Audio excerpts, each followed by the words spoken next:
Guys, welcome back to my channel study with Shweta. आज मैं first lecture अपना start करने वाली हूँ, लेक्चर 1 करंट अफेयर्स का, जिसमें मैं कुछ इंपॉर्टेंट पॉइंट्स बताऊँगी जो कि आपके आने वाले एग्ज़ाम में कोई भी कॉम्पिटिटिव एग्ज़ाम होगा उसमें वो हेल्पफुल होंगे। तो लेट्स स्टार्ट। सबसे पहला पॉइंट मैं पढ़ाऊँगी, CAQM reviews compliance status across NCR flying squad conduct 199 inspection during May 30 to June 13। मतलब इसमें जो बताया गया है कि 133वीं बैठक की गई है दिल्ली NCR क्षेत्र के आसपास के जितने भी क्षेत्र थे वहाँ पर इस बैठक का आयोजन वायु गुणवत्ता एवं प्रबंधन आयोग के द्वारा इसे आयोजित किया गया है। क्यों आयोजित किया गया है कि आयोग ने NCR में वायु प्रदूषण को कम करने के लिए प्रवर्तन को मजबूत करने, समय पर अनुपालन की जांच करने के लिए लागू करने वाली एजेंसियों के बीच बेहतर तालमेल और तय नियमों का सख्ती से पालन करने की आवश्यकता को फिर से दोहराया है। और यहाँ पर इनकी जांच के बाद कुछ चीज़ें पता चली हैं, जैसे कि कुल 199 निरीक्षणों में से 10 निर्माण एवं विध्वंस स्थलों पर, 94 औद्योगिक क्षेत्रों में और 95 DG सेटों से संबंधित थे। जिससे राष्ट्रीय राजधानी क्षेत्र के आसपास इस आयोग के द्वारा जो बैठक की गई है उसमें वायु की प्रदूषण को कम करने की समीक्षा के बारे में पूरी चीज़ें डिटेल से की गई हैं। ये कौन सी बैठक है, इंपॉर्टेंट आपको याद रखना है। 133वीं बैठक है, कहाँ आयोजित की, किसने आयोजित की है, तो वायु गुणवत्ता प्रबंधन आयोग ने की है। आपको ये इंपॉर्टेंट फैक्ट्स याद रखने हैं, बाकी इसके अंदर का एक स्टोरी के जैसे याद रखिएगा। सेकेंड पॉइंट है निर्भय चेतना। निर्भय चेतना ये जो योजना है ये स्टार्ट की गई है पंचायती राज मंत्रालय द्वारा मतलब कि इस योजना की पहल की गई है। इस अभियान में बात क्या है, मेन इम्पॉर्टेंट पॉइंट कि ज़मीनी स्तर पर महिलाओं की सुरक्षा और लैंगिक समानता के मुद्दे पर 17.5 लाख, ये पॉइंट याद रखना, 17.5 लाख से अधिक पुरुष निर्वाचित प्रतिनिधियों को जागरूक एवं संवेदनशील बनाने के लिए इस निर्भय चेतना की अभियान को चलाया गया है। तो आपका जो क्वेश्चन उठेगा वो यहाँ से उठेगा कि निर्भय चेतना अभियान को किस मंत्रालय द्वारा शुरू किया गया, तो पंचायती राज मंत्रालय द्वारा।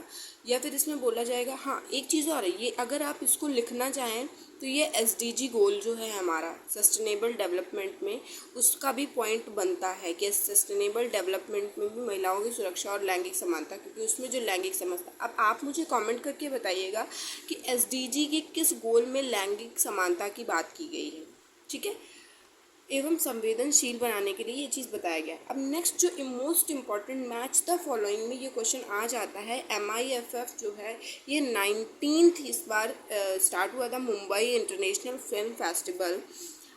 आखिरी चरण में जब पहुंचा तो इसमें हुआ क्या, जिसमें लघु फिल्मों, डॉक्यूमेंट्री और एनिमेशन के जरिए विश्व स्तरीय कहानी कहने का शानदार जश्न जारी रहा। इसमें जो MIFF में ऑस्कर जीतने वाली फिल्में हैं वो कौन कौन सी फिल्में हैं, टोटल आपको मैं 4 इंपॉर्टेंट फिल्म्स बताती हूँ जो first second third fourth ranking पे आती हैं। इसमें पूछ लेगा कि जैसे फिल्म का नाम दे देगा, उसके निर्देशक दे देगा, या फिर फिल्म का नाम दे देगा, उसकी कंट्री का नाम दे देगा कि कहाँ की है ये फिल्म जिसको ऑस्कर मिला हुआ है। तो यहाँ पर जो सबसे पहली फिल्म है I am not a robot, ये फर्स्ट फिल्म है। I am not a robot कहाँ की है, तो बेल्जियम की है, नीदरलैंड। निर्देशक जो इसकी हैं वो है विक्टोरिया वार्मरडैम। ये मोस्ट इम्पॉर्टेंट है, इसको याद रखिएगा। इनको 2025 में कौन सा एक पुरस्कार दिया गया है वो आप लोग कमेंट सेक्शन में बताइएगा कि कौन सा पुरस्कार इनको मिला हुआ है विक्टोरिया वार्मरडैम को। सेकंड है in the shadow of Cyprus, ये फिल्म जो है वो ईरान की है। निर्देशक इसके हैं सिरीन सुहानी और हुसैन मुलायमी, ठीक है। थर्ड यहाँ पर है the girl who cry pearls, Canada की है। निर्देशक हैं क्रिस लेविस और मैरिस सर्जेवोर्स्की। फोर्थ है two people exchange saliva, two people exchange saliva France की है, USA। निर्देशक है नताली मुस्टिएटा और भारतीय मूल के एक हैं अलेक्जेंडर सिंह, जो कि ब्रुकलिन के विजुअल आर्टिस्ट भी हैं अलेक्जेंडर सिंह। इन दोनों की सहभागिता से या सह निर्देशन से इस फिल्म को निर्देशित किया गया है।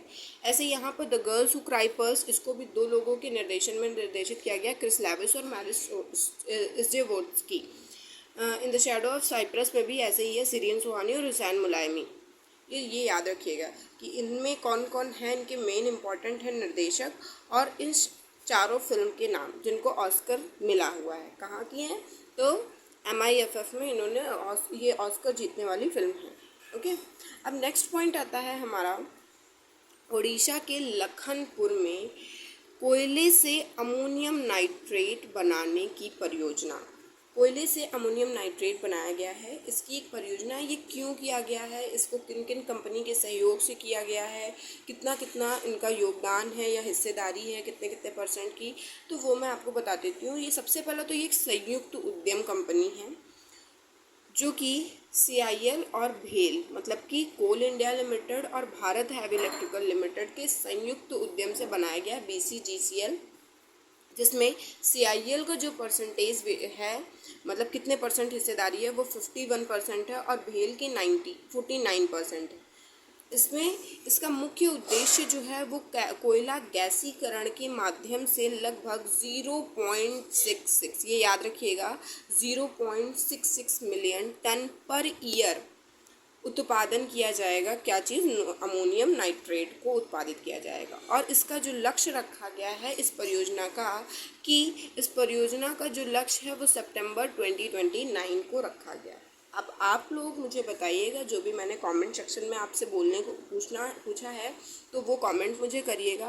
और अगर आपको ये क्लास अच्छी लगी है तो लाइक करें, शेयर करें और सब्सक्राइब करें चैनल, और नेक्स्ट पार्ट के लिए भी कमेंट करें कि नेक्स्ट पार्ट में लेकर आऊँ। Okay, thank you.